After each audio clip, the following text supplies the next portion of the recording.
and clear. You're loud and clear. And make sure I'm with the right group. And memories. Oh, that's loud. That is memories. That's why I'm not singing. That's distorted. Billy, keep singing. That's why it's over here. Here we go.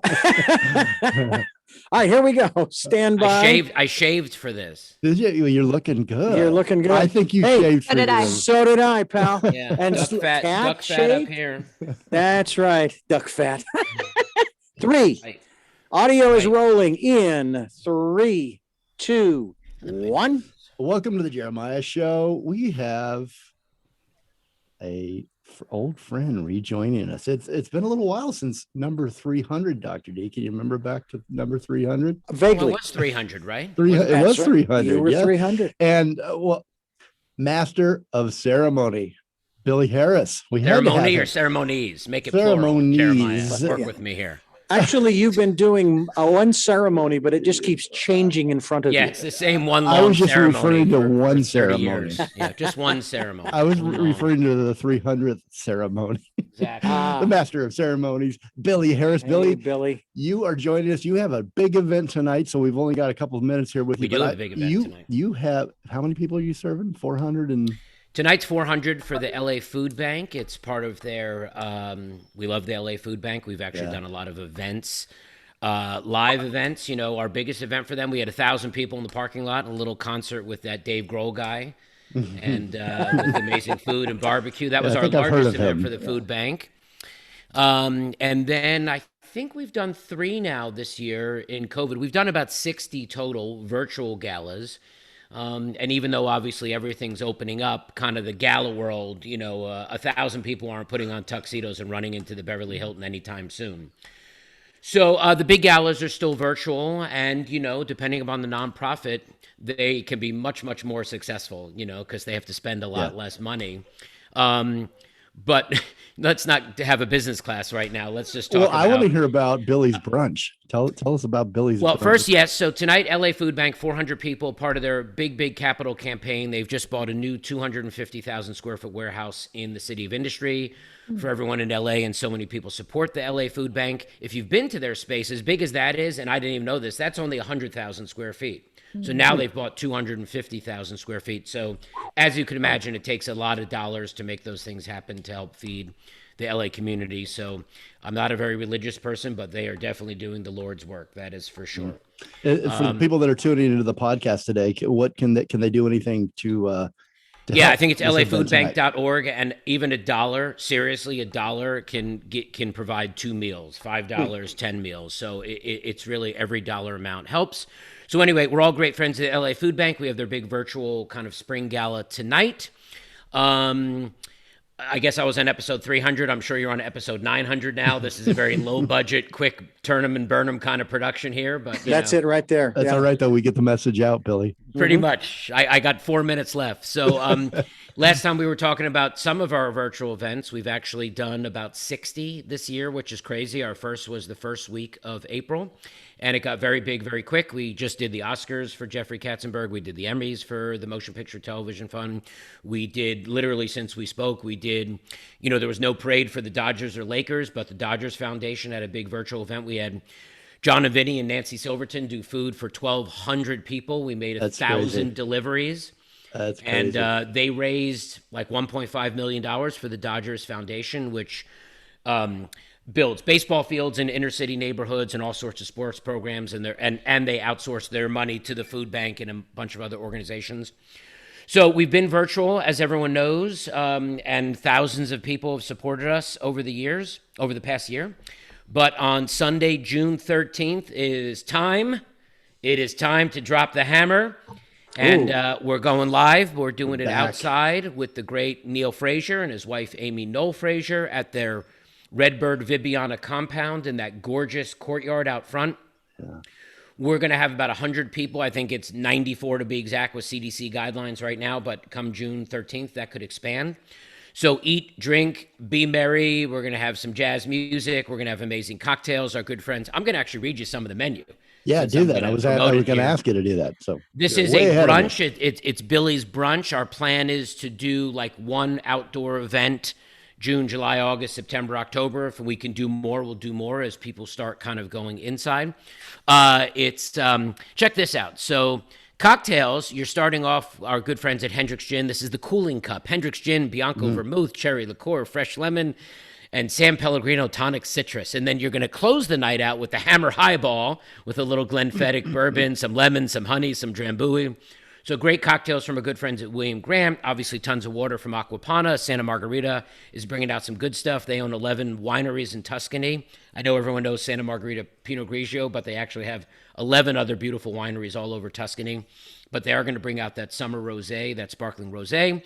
But Neal's menu is amazing. For the table, it's chorizo and cheddar scones with almond and blackberry muffins. And then you have a choice of an everything bagel with smoked trout, cucumber, scallions, caviar. You can have burrata with strawberries. You can have the kaya toast with coconut custard. Here he is making us hungry again. I know. To wash it down, then you can follow that up with the lamb belly hash with roasted tomatoes, or the Basque baked eggs with a little short rib to keep it light, or the congee Dungeness crab with fermented chili, scallions, poached eggs.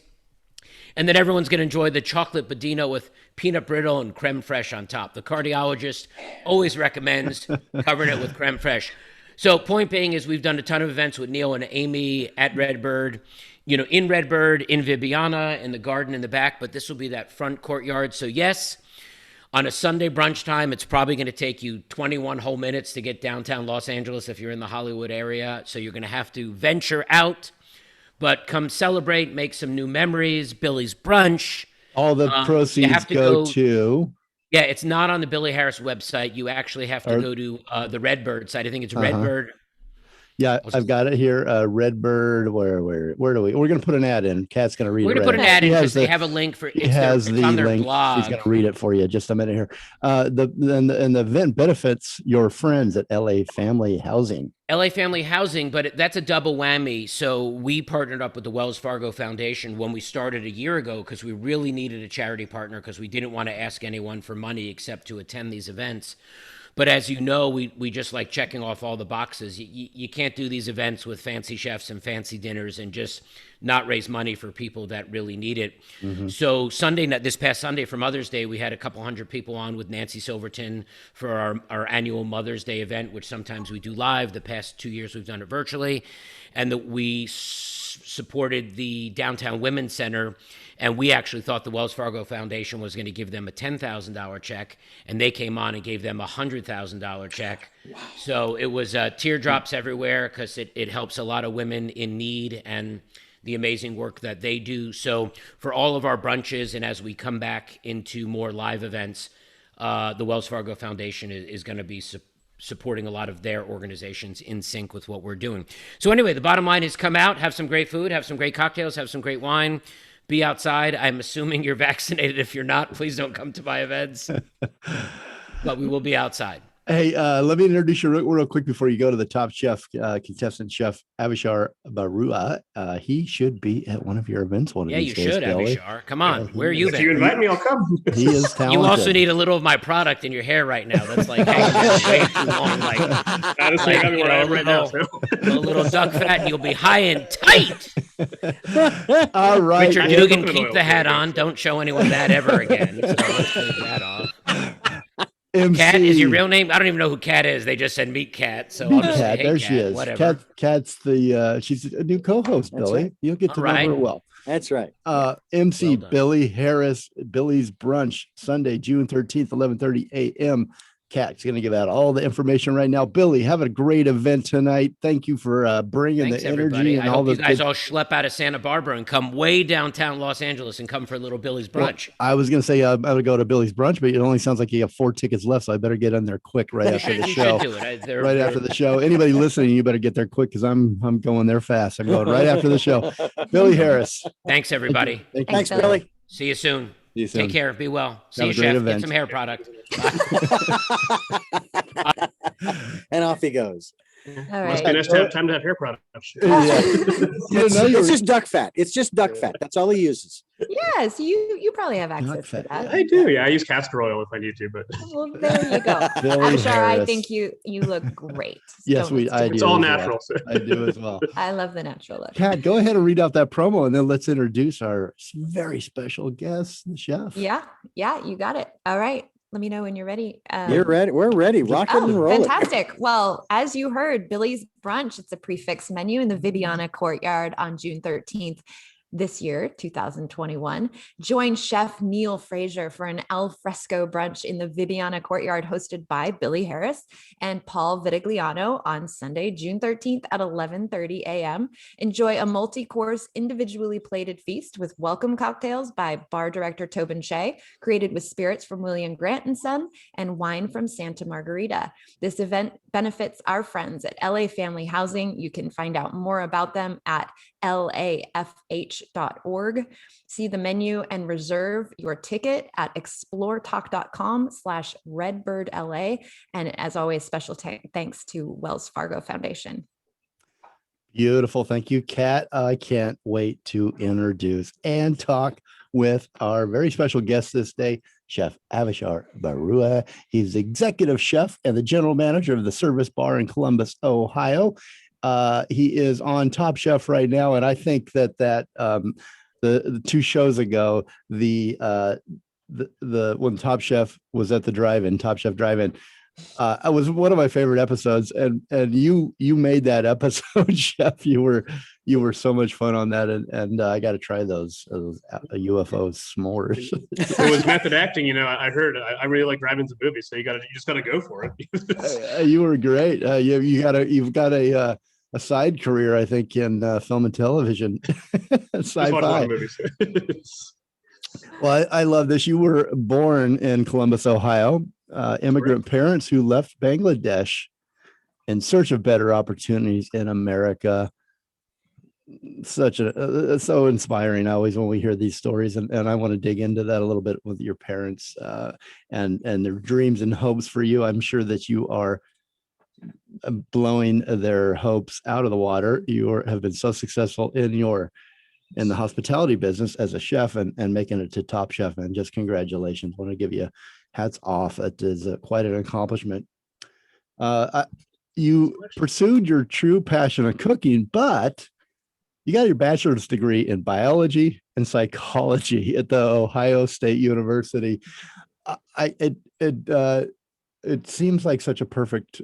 It doesn't sound like that would be the typical bachelor's degree for a chef or the career path before becoming a chef, but both of those, biology and psychology, play into the daily life, I bet, as a executive chef. And we'll dig into that in a moment too. After attending the culinary school, you went to New York City and trained under the very famous Wiley Dufresne at Michelin star WD50. Got to really dig into that today and talk about what you learned there. Going from Columbus, Ohio to New York City, what kind of a transition was that? You returned though back home, and you opened the Service Bar for Middle West Spirits, which is a local grain and glass distiller. You gained national recognition from Food and Wine magazine for your signature dish, the cheesy brisket crunch. We are, chef's going to make us hungry here. It's not going to end. I'm starving. Doesn't that sound good? I want to talk about that. We love brisket here in Austin. We don't want to talk about food, chef. We can talk about the hardware that you use, the pots, here for the drama, right? the knife set, the cutting boards. We'll talk about that, but no talk of food. Yeah, no talk of food here on this show. Well, welcome to the show, Chef. It's so good to have you, Chef Avishar Barua, on the Jeremiah Show today from Top Chef. Now, how's it going at Top Chef? Where are you at right now? How you feeling? I'm existing. I'm surviving. I thought I was going to go home first, and somehow I'm still here. So No, I'm rooting for you, man. I'd see you going the distance. I appreciate it. Well, so let's kind of dig into your personal life here a little bit, if you don't mind. There's nobody listening. Do you have Don't say that. Do you have brothers and sisters? How big's the family? Family's pretty small. I have one brother. Okay. I'm not married, but I have 45 kids. It's my staff, so it's enough for me for the rest of my life, I think. Some of them are older than me, some of them are younger than me. So, but I end up helping them out all the time, so it works out great. Yeah, no, that is your family. Those are your kids, aren't they? I mean, I see them more than I see my actual family. So, yeah, I bet you're a psychologist. You're a father figure. I'm sure you are a disciplinarian. You wear all those hats. You probably make them breakfast. You're there when they cry. Yeah, probably I should have worn a hat today, is what I'm told. So, Oh, don't listen to Billy. That you can't do what he does with his hair. I try myself. You can see, but it's. I bet mine will last longer than his does. Yeah, probably all the chemicals. Let me just say, I used his hair product. Okay. Richard came from the Billy Harris School of Beauty. That's right. He used to be a client. Tell me about your parents a little bit. I'm so curious about the family and leaving Bangladesh, leaving their home country, leaving their family behind. What were for their kids? That always seems like the most unselfish and heroic act, doesn't it, guys? I mean, it just seems like let's give them a shout out. Yeah. Give your parents' names out if you wouldn't mind. Sure. It's Joyasri and Sambit Barua. And where did so they lived in Bangladesh and they left their family there? It was actually a little bit deeper than that. So Yeah, Bangladesh tell was us. not a country when they were born. They actually went through the independence of a country. So Bangladesh was part of Pakistan when they were growing up, and then they split off. And actually, in Bangladesh, it's a Muslim country. We're actually Buddhists, so we're a minority amongst minority. So it's it was a lot of changes, a lot of motion, and my dad wanted to study medicine, and just he did the thing where he read books under streetlights. They kind of busted his ass. Came over. So we lived between Columbus, Toledo, and Detroit, and then they landed back in Columbus after he got his residency. So it was a long process for sure. His older brother was the first one over, and he kind of brought him over, and it's that was the start of everything. My brother was born in Toledo, so and I was born in Columbus. Wow. Why did they choose Columbus? Because his brother was already there, or was there a reason they chose Columbus? Columbus is actually where my dad ended up starting his practice. So he got his degree in Toledo. He got his residency, and back then it was called Ohio College of Medicine, but it was now it's University of Toledo College of Medicine. Mm-hmm. And he actually, so he was an OBGYN first, and then I think he got certification for surgery and ended up, and now he's an anesthesiologist. So he's a little bit smarter than me, obviously. He graduated from college at age basically 18, and then medical school a lot earlier than us. So it was some pretty heavy shoes to fill. You said he was reading under and studying under lamp lights and probably working a couple just street lights. And how long did it take him to get his degree? I could not tell you the exact year because he also has 2 birthdays. So when they came to America, they gave them a new birthday. So they have the real birthday, then they have the driver's license birthday. So all kinds of interesting things, right? That is interesting. Why would they give them a new birthday? Is that typical? It was typical at the time, yes. For when you came in, it was whatever you could do to get kind of your citizenship or your way in, that they would assign you a birthday. So he's the birthday and the driver's license. So it sucks because I have to buy them twice many gifts a year. But, and they make sure that you represent for both birthdays, huh? They don't. All their friends do. They're like, you forgot your parents' birthday again. I mean, I can remember all the weirdest stuff. Like, I'm going to remember this hat and everything you're wearing right now, but I will not remember my parents' birthday to save my life. It's very interesting. How many birthdays do you have? I have one. I was born on Pi Day. So. Pi Day. Oh, nice. Wow. Very cool. Yeah. 314 Pisces. Now, what did your parents? Did they have? I think I don't mean to be stereotypical, but a lot of parents that go through so much for the family, bring them to America, they have some ideas of what they'd like their kids to do. I think that's almost all parents. Oh man, right? you must have read the profile online. Messenger profile now. No, I was supposed to be a doctor for sure. And actually, my brother was supposed to be the doctor, and he was a trailblazer. He said, "I'm not going to be a doctor." So my parents were like, "Well, there's a backup kid, so he's going to be the doctor." And that definitely set the expectation a little bit higher on my career path. But it was definitely I would say even to this day, it still rings as a bit of a struggle because usually you have a kind of like a support system or a way to go or a pathway or a mentor to look up to. I had none of those when I decided I wanted to cook. They were just like, what are you doing? Because when I started cooking, it wasn't cool. It's just like in Bangladesh and India, it was considered like one of the lower castes. Like you don't do that. It's like one of the worst things you could possibly do. Like if I wasn't going to be a doctor, I should have studied psychology or got a degree in law or tech support, anything other than being a cook. So that wasn't considered like a cool thing to do by any means. Mm-hmm. It's one of the hardest jobs you can do, though. I mean, you're putting in the hours like a doctor. You're behind the hotline and an intense stress and putting the plates out and creating great food. I mean, it is a very, very stressful job. Are you speaking to your parents right now, or are they speaking to you? I'm definitely. They have been. They also kind of ran away and got married. They didn't do the arranged marriage thing too, so they broke some rules along the way. So I think they understood. So it's in the blood. It's in the family it's in the blood. That's what I like to say. They don't believe me. They still think. I think they deep inside they're like, he's gonna get over this phase. Like one day he thought he was gonna be the first brown skateboarder, and now he's cooking. Maybe he'll get over that too and go study medicine again. We'll see. So it's at this point, if they don't accept it as a career path, I'm not really sure what else I can do personally. Like I think I've kind of maxed out on my what else is left for me. I'm not sure. Well, you could always incorporate the skateboarding into the cooking. Skateboarding around the kitchen. They had this idea where they're like, oh, you can try whatever you want to, and they knew that if I got on a skateboard that I had terrible balance, so I would just basically I wiped out 4 times, and I decided that maybe that's not the career path. His nickname would be the Falling Chef. Hey man, but I bet he got back on the board every time. Bet he did. And we have to take a break. You're going into break, Chef. Are they proud of you now? You are on the biggest television show for chefs. It's just Top Chef. You're at Top Chef. Are they proud of you? You'll have to ask them. So next time you bring them on the show, they don't tell you. Okay, we will. We might have to call them. Culturally, it's a little difficult. So yeah, but it's okay. Well, I'm proud of you. How's that? Thank you. Thank you. Very, very proud of you, and so happy to have you on the show. You're on season 18 in Portland.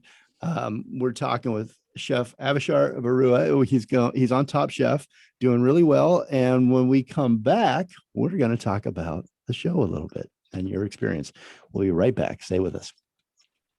Chef, I forgot to tell you, because Billy does this thing right out of the gate. This is 2 minutes when we hold up 2 fingers to our commercial break. So if you're in the middle of a story, we don't want to cut you off. No. By the way, your hair looks really good. I just had a close up on my screen. I think you're looking sharp there, my friend. Yes. I mean, I use shampoo and conditioner. I broke away from that 2-in-1 thing. And there's like 3-in-1. What are people doing? Special day. Shampoo and conditioner for the radio. Shampoo, conditioner, and soap. I was like, you put this on your hair and your body? Something about that doesn't seem right.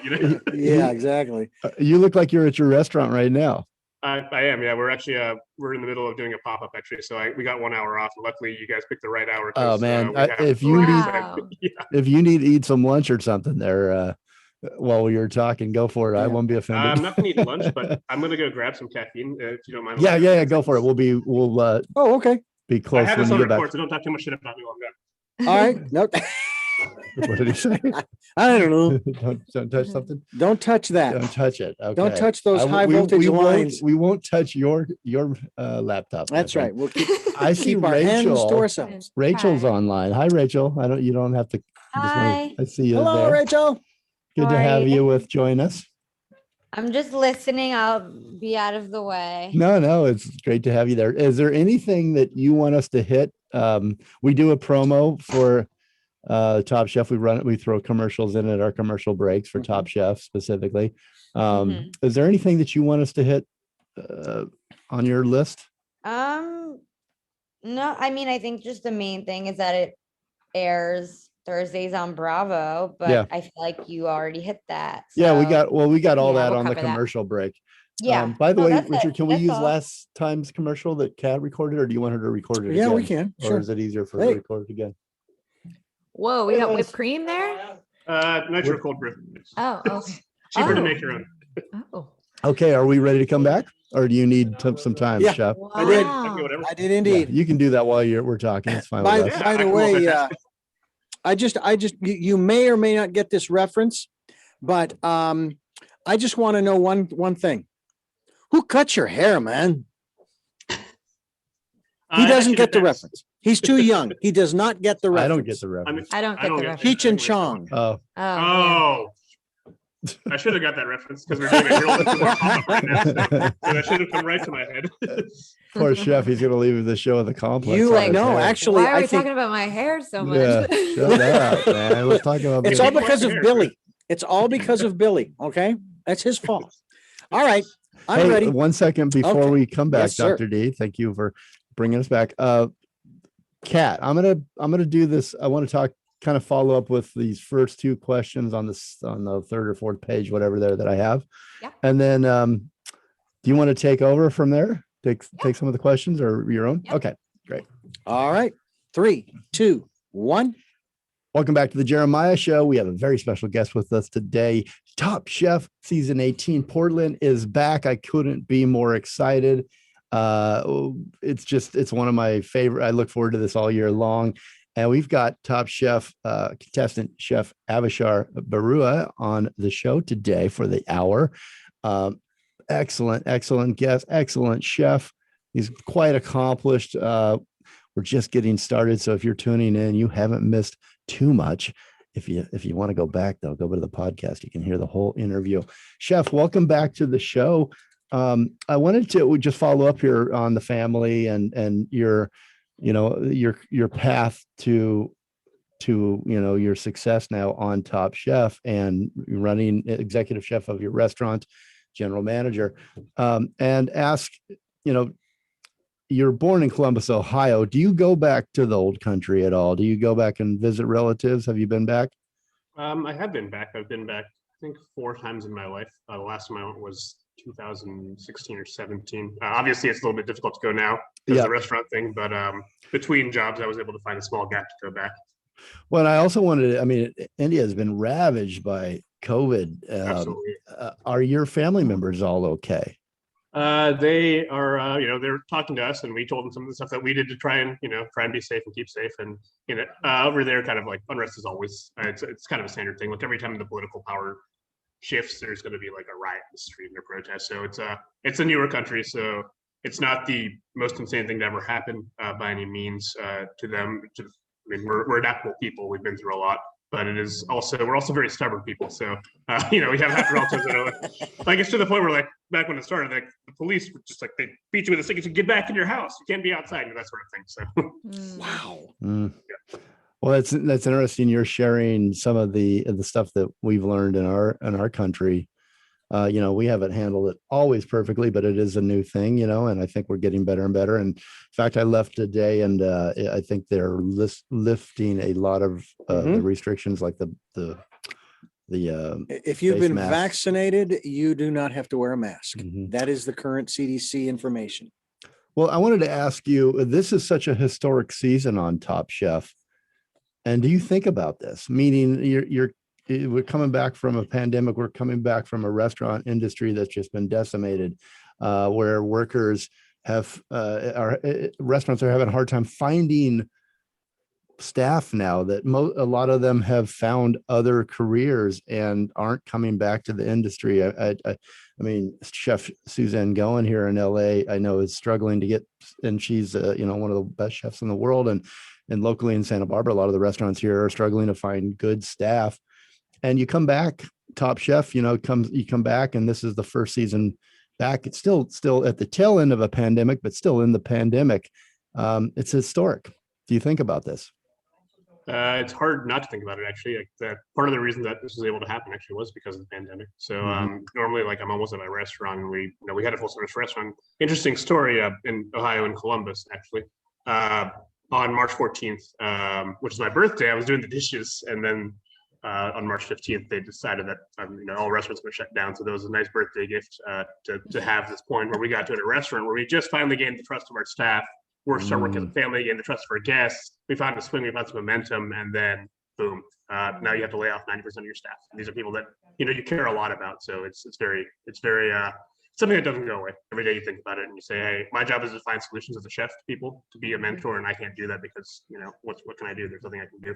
So, we switched over to carry out delivery in one day and started a new business. I can't end that very quickly, but if you want to learn more about it, I'll be happy to tell you about it. Yeah, no, tell us about it. Tell us about what you've gone through. I mean, not to mention the mental aspect, how hard it is to wake up to go, this is what I love, this is what I do, this is my business, and now I got to figure out how to pay the bills and keep the door, keep the lights on. From saying we're going to do the best of everything that we can, like always do the best for our guests, and now we just want to make people happy because in this time and age, there's not a lot of good stuff going on. So what we wanted to do is say, if we can make someone's day a little bit better with one meal, that's what we're going to do. So we switched to carry out delivery in one day from doing no delivery carry at all. Wow. And how has it gone? I mean, that doesn't cover delivery and takeout. It's a percentage, it's very well received when we first did it, and it was interesting to see the community come together. Actually, it was something that we did not expect at all, and we were kind of floored by it because there were just four of us. It was us, and we were doing all these. We had everyone coming and supporting, and we were also using that. We changed our model from, hey, let's try and make money to make ourselves better, to let's take the money that we've earned, give it back to the community and our laid off staff. That was kind of our model switch. So we went from it was one of those moments where you say, hey, this is hospitality. This is not just a restaurant. We're trying to work on the future of people. What can we do? What service do we provide? And we provide food. And that was kind of our baseline, is we can make someone's day better with food. So let's focus on that and not everything else going on. Yeah, I mean, I argue that the food is great, and then but what you're providing through that food, that nourishment, that feeling of community, that you're giving back to your staff. I mean, that is why this is such a great business, in my opinion, is that it really has big ripple effects in community around the world, and locally, yours, and then outwards. So back on to Top Chef. I asked this question last week. I hate to ask the questions twice, but I just really thought about all the protocol and I know Top Chef is a leader in making sure that you're safe, that everybody on the show is safe, wherever you guys travel, the people around you, the people that you feed are safe. But there are a lot of new protocol that you kind of had to learn. And I'm sure on a television show as well, a little bit more. Did it factor into these quick fire challenges and these, making your food? It just seems like it'd be one more stress, one more thing that you had to think about. And do you think it affected at all, working through those challenges? Did it affect your performance at all? I do not think it can be understated enough, the impact that had on actually all of us as contestants, because some of us had lost our businesses and some of us are doing carry out only. We're not doing plated food anymore. And on top of that, once we've arrived, we're going into isolation. For me, that was the longest period of time that I didn't cook. I was, we had to quarantine for the period of time in our rooms, and we were not allowed out or do anything. So in that your mind just goes crazy, like what's going to happen next? Is this real? And I didn't even believe I was actually on Top Chef until the cameras turned on. I was like, this is some kind of elaborate prank. Someone is playing some huge joke on me. No one from Columbus, Ohio is ever getting on the show. Like, it was this very, very, very surreal moment when they said, when you see that big red clock and the timer starts, you're like, oh shit, I gotta move right now. And that was when it was real. So you have all the worries in the world until that clock starts. When the clock starts, you don't have a choice but to focus on the current task, because that clock does not stop. Yeah, just like in real life. Chef, your friend Chef Shota was on last week, and he mentioned that one thing he missed was that companionship and that thrill and that energy when you guys all get on a line together, cooking again, because like you just mentioned, that you had missed that. You've been in isolation and it's the longest period you'd ever gone without cooking, and how is that? How did that feel for you coming back to working alongside chefs again? I mean, it was, I think one of the things that we took away this season, which I'm sure some other seasons, was that, we were all coming with a lot of excess baggage and we wanted to work together instead of against each other. We thought that if someone should be winning or not doing so well, it's because, they didn't perform their best. the best is against the best. So we don't want to try and step down on someone or, do some savagery or as far as I know, no one's playing pranks until they're doing any sabotage. It's all, I don't know. It's always possible. We also haven't seen it. We watch it as it comes out. So it's always news to us. We tried to work as a family this time. Like you said, No, I felt that. Yeah, I really felt that, and the chef world is so competitive, and it felt like you guys were all family and helping each other. I like that. That's really great.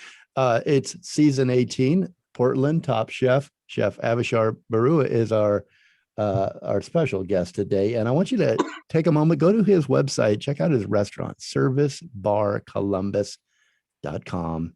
That's servicebarcolumbus.com. And you can follow him on Instagram at Avishar. It's spelled Avishar. We'll be right back after this quick break.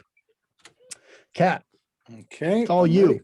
Yeah, I'll Bring us back. Take it away. Okay, here we go. In three, Great stuff, Chef. Thank you. 3, 2, 1.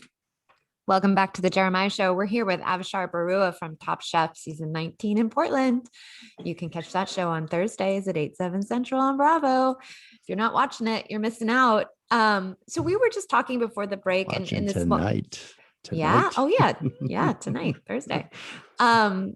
I've been wanting to ask you this, and it kind of, Jeremiah set it up really well.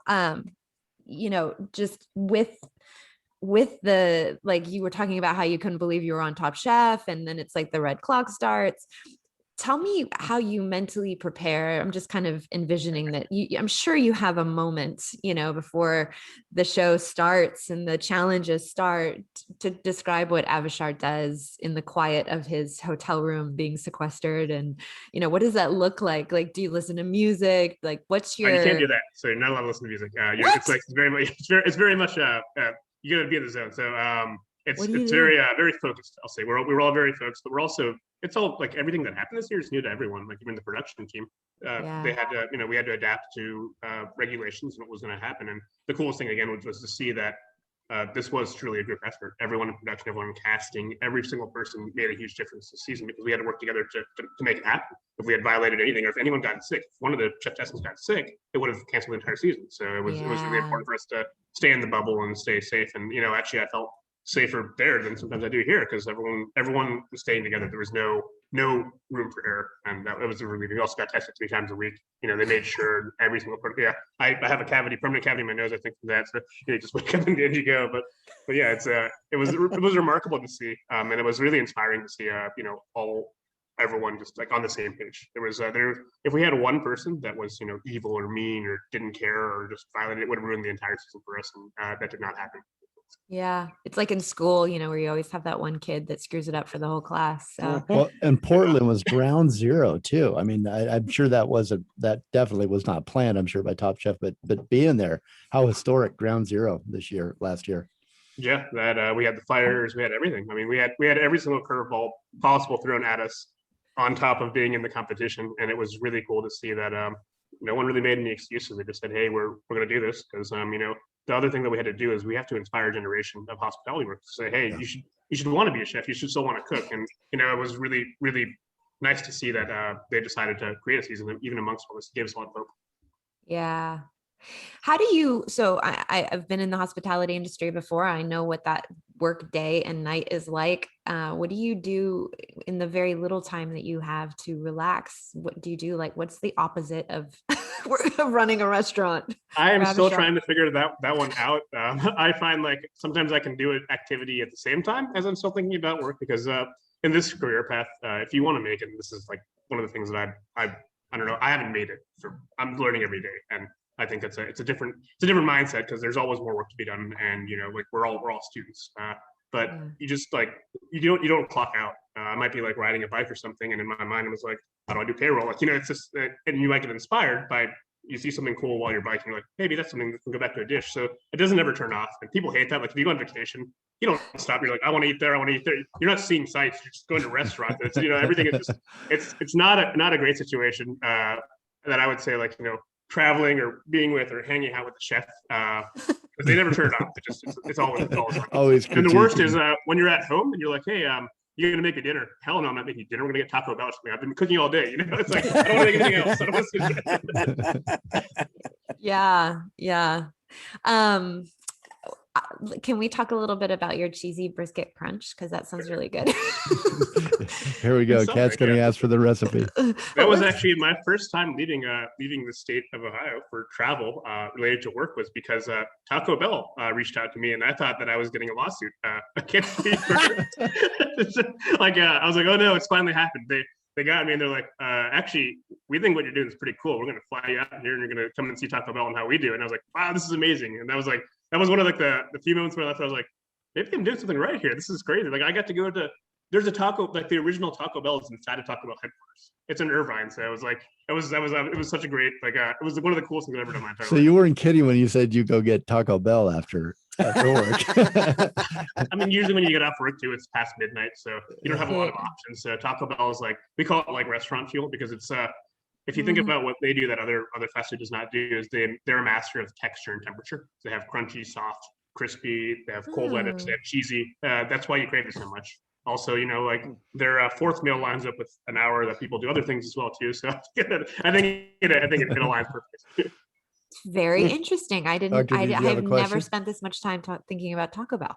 And think about this, is we can all go to Taco Bell right now and probably get the exact same thing for like under $5, and we can have the same experience together, right? So how cool is that? Like, Let's set up another meeting time where we all Zoom and eat Taco Bell together. There you go. The Jeremiah Show, sponsored by Taco Bell. Yeah, why not? I feel like Chef is sponsored by Taco Bell. I'm not. I wish I could get sponsored by them, but maybe one day, maybe they'll hear this. Let's send this interview to them. All I know is I'm craving a burrito supreme and those cinnamon crisps. See, everyone has an order. Ooh, I love the Mexican Everyone has something that they pizza. want to get from there. Yeah, Mexican pizza. That's what I like. Yeah. Yeah. All right. Well, we need to take a break. Yes. Go get some Taco Bell. Yes. Jeremiah, take it away. Go pick it All up. right, we're at Top Chef season 18 in Portland, Oregon. It's on tonight on Thursdays, 8/9 Central. We've got Chef Avishar Barua on this entire hour. We'll be right back. Run to the border. We need a bell. I was trying to. Isn't that their slogan? I was trying to that used to be their slogan. Yes, it's not run anymore. for the border. Run for the border. Now it's run for the bathroom. I think it was on the border. Yeah. I think it was on the border. Was the slogan. On the board. Kat, we just lost Taco Bell as a sponsor. Well, Kat. see, Kat, here the thing is, though, Kat, run for the bathroom is not Taco Bell. That's Chipotle. Oh, yeah. Okay. All right. Now we just lost Chipotle. Great, guys. Well, what are you gonna do? What are you gonna Kat, do? you want to bring us back again? The meal that feeds you twice. Yes. That's right. I want to talk about Where do you want to go? Kat, bring us back and talk about the goals, intentions, all that kind of good stuff. Goals and Chef. intentions. He has You no see that one? goals. He You has see no those? intentions. He's That's just right. kind of hanging out. He's just hanging you out. mean like I am, yeah. I'm cook still for here, the yeah. love of cooking? Or Yeah, bigger well, message? yeah, That one? if he has one, Chef, you mentioned you are inspiring hospitality workers for generations. I love that. Yeah. That is really, that's profound. That's That's right. deep. That's deep. That's That's- good. That's yeah. good. I All right, like it. And so that kind of That's stuff, good. That's Kat. good. That's good. And Okay. maybe he has one, maybe he doesn't. We're just talking about you like you're not there, Chef. Yeah, that's I right. am not. I have after having cameras on me all day, I can just turn it off and on whenever I want to. So. Okay. Well, You know- you're on, my friend. Yeah, you that's have been right. on since you got here. We appreciate your Yeah. professionalism. Yeah, Kat, you're let's bring us awesome. back. Here we go. All You know what's right. going bad when we start talking about each other in the third person. In 3, 2, 1. You're live. Welcome back to the Jeremiah Show. We have Avishar Barua here with us. And I would love to know, for someone that cooks as much as you do, obviously you have to love it. So there's a love of cooking, except when you're home, you don't want to cook. You want to go get Taco Bell. But do you have a bigger message? You talked about inspiring, future generations of hospitality people. But is that part of a bigger message that maybe you'd like to bring to the culinary landscape, and maybe specifically as an Indian American, how does that kind of component play in? So as a Bengali American, it's I never really think about it that way necessarily. I just think about it as a person in the hospitality industry. I think one of the cool things about hospitality is it actually builds bridges where there were none before. So sometimes I can say, hey, I might be able to speak a few words in Korean, and people are like, cool, you understand a little bit. But if I say, hey, a Korean grandma taught me how to make bulgogi properly, then you become friends, right? And you can share a meal, and it just transcends kind of anything else you could say. You get the familiarity. And this is partially psychology, but it's also true. Is food has very profound meanings. The olfactory nerve obviously is near the brain too, so smell and taste are things that can trigger things that others cannot, and also you're putting it in your mouth, right? So like it is something that is necessary. Food, water, and shelter are one of the three things that you need to have to exist. So I think it's very important. In every culture, it's a necessity. In some cultures, it's valued more than others, and in ours, it's up and coming for sure. But my thing is like, it's together. It's a group effort. I can't personally say I'm going to change the entire world culinarily, but what I can try and do and hope that I can do, because I've been cooking for a while, and the landscape has changed from when I started to right now, is if I have 7 or 8 people that are like, hey, this is cool, I want to do it, and I can encourage them and teach them some of the techniques that I've learned, and that's their baseline, they can get so much better than me. And then we have a lot more people making a lot better food more efficiently, right? And that's kind of how has the goal. landscape changed from when you started to now? Well, when I started cooking, it was kind of the end of like I would say it's not ever over, but it was very French centric. So we were on brigade systems. We were on it's okay to throw pans at people's faces, demean them, and be a jerk. I've had a blowtorch thrown at my head before. I mean, it's not like I was part of that landscape, and I thought about it. And as someone who spent some time thinking about human tendencies, as the psychology background and scientific side, the cooking side, you just go, is this really a way to make things better for everyone? It's not. That's kind of like an ego thing. And there's that other mentality of chefs, and that's okay. You can, if you have no other purpose and you want to prove yourself as a chef, and that makes you a good human being, then to demean someone, if there's something that's fine. That's your, but that's not going to help the future generations. Why would you be upset that people don't want to cook anymore when you try to talk them out of it? I was fed. There are people like, you should never cook. You're just going to be a doctor. Like, never cook. That's not for you. It's a terrible thing to do. Like, why are people surprised now that there's a shortage in the industry? You got to inspire people. You can't just say, hey, you all suck. Why aren't you coming back to work? Like, that's in my eyes, it doesn't seem like I think positive reinforcement works better than, and even negative reinforcement. Reinforcement is a lot better than punishment when it comes to these things. And my thing is like, I don't yell at people in the kitchen. I have to make it a very big point, not to yell, not to scream. If something needs to be done and it's not getting done, I will do it personally, because I don't think I'm too good. No one's too good to do the job, right? And I hope that by me doing that, sometimes it works in my favor. Most of the time it doesn't. So people are like, oh, he'll just do it. I don't have to do it anymore. But sometimes you get someone that's like, hey, you shouldn't be doing that. He's got to fill out our payroll. Those are not going to get paid. There's all these things that you do on a daily basis that you hope inspires. You can't put it on paper and say, hey, this is the guide to being a chef and inspiring a generation. Yeah. But we make a lot of critical decisions every day. Like they say, from what I read in a couple of articles, they say that you only like the occupation that you can compare it to is like a surgeon. We make as many difficult decisions in a day, except usually ours don't end people's lives. So that's the nice part about it, is the pressure's a little bit off there. However, like when you do something and you are in the position of chef, which I never intended to be, I just wanted to cook my entire life. It just so happened that I took on more and more responsibilities, and like I have to do these things now. And now that I'm here, what can I do to contribute? What can I do to make other people's job easier? Because I think it's one of the coolest professions in the entire world. Like everyone can be like, man, I'm hungry, I want Taco Bell, right? That's so cool. Like, how many times can you say something like that? You can't do that with everything in the world. Everyone's got very strong, different opinions. You might agree differently politically, but you can like that crunch at 2 a.m. It's just one of those things that you can bring people together with it. And part of that is, again, like, be positive, give people advice, and be patient. Like, you got to be patient with people. You can't just say, hey, you messed it up, you deserve to go sit in the corner for an hour, I'm going to send you home just to make you feel like shit for the next week. It's not constructive. Yeah. You mentioned at the very beginning of this interview that you were doing dishes and you had to shut down the restaurant. That says everything about you to me as a chef. That you, like you said, nothing's beneath you. You'll jump in and roll up your sleeves and do whatever it takes. I really like that. I admire that. And I think the kicker is, I think everyone should do that. It shouldn't be like it's just me and that's the example. It should be everyone should be doing that. And if you do that, if everyone's leading by that same example and we're all working together, everyone's job becomes that much easier. It's that easy. Your psychology. Yeah, go ahead, Kat. Well, you were talking about, how the industry has moved from being very French centric and sort of the way that people behaved under that administration, and how it's moving away from that. Do you think, although the pandemic has completely ravaged many, many, many areas of all of our lives and industries, there has been little pots of gold here and there, and there always is going, like there have been some positives. Do you think that, as you're seeing on the show, how people are working together, they're wanting to come together and be kind, do you think that possibly a result of the pandemic is enough to kind of push something that was already moving away from the French-centric attitude? Do you think the pandemic is contributing to kind of, maybe pushing it over the edge and tipping it into like a love fest and inspiring people and taking care of each other in this industry? I am Buddhist. So I'm a middle path and everything in moderation sort of person. So I don't think the French system is wrong. That's right. I'm not trying to say that. I think there's some good things. I think organization is important. Discipline is important. I just think sometimes some of the side effects you get if you put someone in, someone that maybe had some insecurities growing up in a position of power, maybe they take it out on someone instead of saying, "Hey, I'm going to inspire someone." Right? It makes it a little bit easier. I think the way it's going right now is it's absolutely it's possibly a good time to change the industry. If you want to make a change, now's the time, because we kind of a restart, right? And you have, for better or worse, we had a restart button pressed, and we can decide what is important to us. Is it that I want to work 70 hours a week and then go get blasted at a bar afterwards? Is that healthy? It's not. When everything shut down, also bar shut down. So we had some choices to make, right? And then you're like, oh, actually, I don't need to do that. You can say, oh, cool, I'll go do some push-ups, or hey, it's cheaper to drink at home. Like all these other options you have now. So it forces you to think a little bit. And I think a lot of people that want the industry to work, I have never in my life ever heard anyone say that the industry is easy.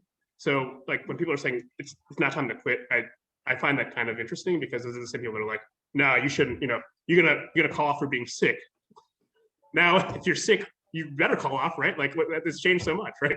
I remember like when I started working in a restaurant, I was like throwing up into a trash can, and the chef's just like, hey, well, once you're done, finish your shift, and you're not done, you don't get to go home. And now do you think that would happen? Like a lot of those things have been better for human beings. I think it's a huge change for the industry, but we're here to learn. Like there's no answer that's set in stone. We just have to be part of the difference or part of the process. It's very straightforward. Beautiful. What was it like leaving Columbus, Ohio, and going to New York and working for the well-known chef Wiley Dufresne? It was pretty terrifying. I mean, I'm not gonna lie, I didn't think I was gonna get the job. I was like, when I went to New York, it was actually for a different reason.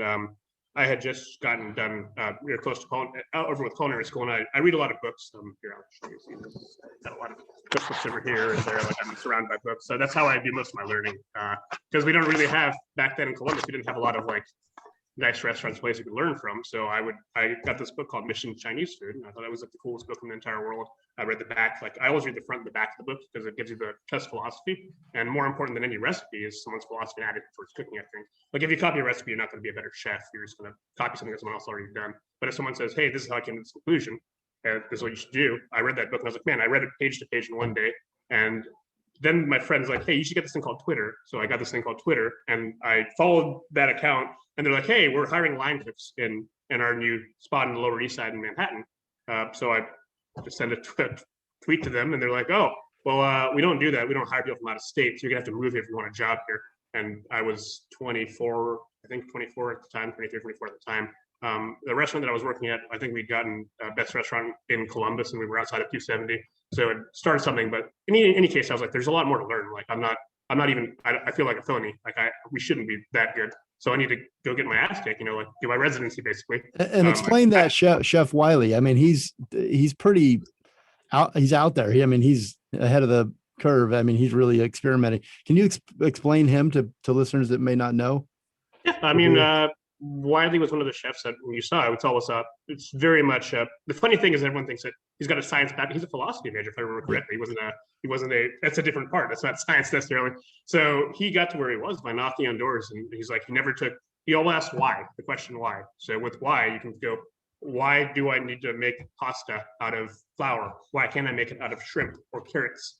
And why can't I deep fry mayonnaise? Like, and you ask the question enough times, and suddenly you figure out a way to deep fry mayonnaise. You're like, damn, that's pretty cool, right? Like why can't you? You tell me why you can't. You get people that say they can't, they don't understand science, and they say, no, that's just dumb. Why would you deep fry mayonnaise? You go, is it that dumb though? Like you don't want deep fried buffalo sauce or ranch? Come on, that's pretty cool. Yeah, he's done a lot of really innovative things like that, and very admired for that. What did you learn from him?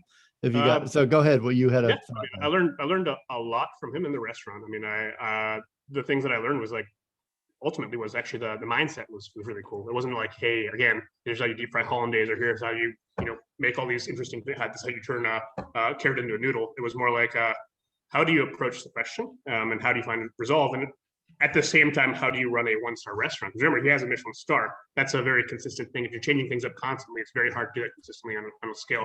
But he had the cleanest kitchen I've ever worked in my entire life. I still have PTSD. Like I will stick my hand down drains and sinks and wipe things down left and right. That does not go away. They don't really talk about the other part of the business, which is like when you walk in, anyone can walk into the kitchen in that restaurant. When they do, if you're working the line, you could not cut in front of a guest in the kitchen. You had to walk all the way around, and you're doing like 75 covers of this thing that like in 5 seconds it cools off, and then you have to throw it away and do it again. And guess what? You only made like 69 and there's 70 covers. So what are you going to do? Like these questions are not questions you want to be asking yourself, but you end up in the situations a lot. So you learn very quick decision making, and you learn how to do some things that you've never seen. Like all these techniques are very, very specific and very like I still have PTSD about like this has to be this thick. You learn that not every table is flat very quickly, because if it's not flat, it doesn't fold properly. All those things are interesting. It's all minute details. It's not just, hey, I think it'd be really cool to fry mayonnaise. It's how do I turn something into a fluid gel that will actually emulsify and then not break at 212 degrees, right? It's a little bit different. Wow. What an experience. So we've only got a couple minutes left, Chef. And Kat's got some rapid fire questions for you before. Do you? Okay. So before you go to that though, it's almost like quick fire. You're almost like we're still playing with you. I like the quick fires. Actually, I decided that, but at the beginning, I was terrified of them, but as I'm going on, it's like, it's kind of fun. You shoot off your hip, right? Yeah. Well, but before she gets to that, I wanted you to have some time to talk about Service Bar and just plug your restaurant and in Columbus, Ohio. Can we come see you soon? Hopefully, I know you're just doing takeout and stuff like that right now and pop-ups, but tell us, plug the restaurant for a minute or so, and then Kat will go to her questions, and then we'll let you go. As easily as possible. Service Bar is I call it a Columbus, Ohio Midwestern restaurant. Everyone's like, what does that mean? Well, it can mean something different for everyone, right? I was born in Columbus, Ohio, but I grew up eating Bengali food, right? It doesn't mean that I'm just going to eat Applebee's, and I did eat Taco Bell, yes, but I have a different memory of what Columbus is than everyone else. So I can't label it like, hey, this is an Asian restaurant, this is a Indian restaurant. We take everything that we've learned kind of along the way, strip it down of all its pretensions, and apply it twice the technique. So everything here is apply. What was the last one? Apply technique. Apply as much technique as possible. Got it. In terms of we follow the scientific method pretty much to the core, where we will test everything back and forth, 2 grams, 3 days, 5 days, it doesn't matter. We want a consistent result. All the recipes are written down exactly as best as we can, and then the directions are written down to follow those, because just because he says that doesn't mean it's going to get that way. But we do that in the back, so you don't have to see it in the front. So what you get is something that looks like Taco Bell, and you're like, cool, I like Taco Bell. You don't see that it took us 2.5 weeks, and you know what? You don't need to see that. If you like it, is it the best you've had in your entire life? Can we make it better? You tell us, we'll make it better, and that's the way we do it. Like it's about the food. It's not about us. Yeah. We do the work in the back. You just enjoy it. Love it. I'm going to send you a gift card to Taco Bell, by the way. You should probably reach out to them. Maybe they'll send us all gift cards at this point. Yeah. Kat. Send a tweet to Taco Bell. Rapid I actually met their social media person too, so she was very nice. I was like, "You're the person that makes the best tweetbacks that I've ever seen." I love it. I love it. All right, yeah, Kat, it's time for Kat's rapid fire. All right, 5 questions. First thing that comes to your mind, Avishar. First one: Superman or Batman? Batman. All right. First concert you ever went to? Jimmy Buffett. Ooh, nice. Carrot Head. Margaritaville. Yeah, actually, I learned what that thing was, that the female massaging thing. There was a race of that, and I didn't know what that was because I was in middle school, and I was like, "What is that?" Yeah, very interesting time. Learned a lot. Favorite word? Favorite word? Yeah, word. Man, that's a tough one. I don't know. I mean, how about I don't know? Is that a phrase? Oh, I got it. Why? Taco. Why? There you go. Why? Good. Why? Your biggest like challenge right now in this moment or today, what's your biggest challenge? How do we create a better future for the next generation? And last thing is, what would someone be very surprised to know about you? I can do the worm, and I can flip butterfly knives. Okay, that's very strange things. Avishar, you do not disappoint. You have been wonderful. Oh yeah, wonderful. Chef Avishar for president. And I only have 2. Yeah, right. Exactly. I've already voted for him. I just have 2 rapid fire questions to add. Number 1, what's your favorite color? And what number am I thinking of right now? Red and Black and 7 because it's on episode 7. It's on episode 7, baby. We're watching episode 7 tonight on Bravo TV. There's your top 7 Oh, block. look how Oh Good he, job. You're God, a did I set him pro. up or he what? is good. You set him up and he knocked it He home. knocked it home. I love it. Someone's Yeah. got a career in TV. I No don't know. kidding. You're a natural. Yeah. I'm an introvert. It's so weird that like I did this thing for the first time and everyone's like, man, you should have been this your entire life. I was like, I wish someone told me that earlier in my life. I've just been in my room the entire time playing video games. Like I have no idea. You're amazing. You are my Fantastic. friend. I can't wait to get out to Columbus, Ohio, Yes, get some road trip. hit your restaurant, and then late night after it. the bars, we'll go to Taco Bell together. Top chef contestant, Chef I'll give you my Avishar order. It'll be fun. Barua. Go to servicebarcolumbus.com and on Instagram, find him at Avishar. Also, tune in to Top Chef tonight, 8/9 Central, and it's 7. You said 7, number 7. I love it. Lucky number 7. 8, Check 7 it Central, out. Yeah, 7. Tune in and yeah, and then after the show, listen to our show on the radio. We've got from last week, Chef Shoda, and we'll put this one up tonight. So you'll have 2 interviews, and everybody have a great week. Chef, you have a great week. I want to give a special thanks to Rachel Walter. She hates it when I do that, but I'm going to do it anyway. Thank you, Rachel, for all your help. And everybody, communicate, listen more, and evolve, and have a great week.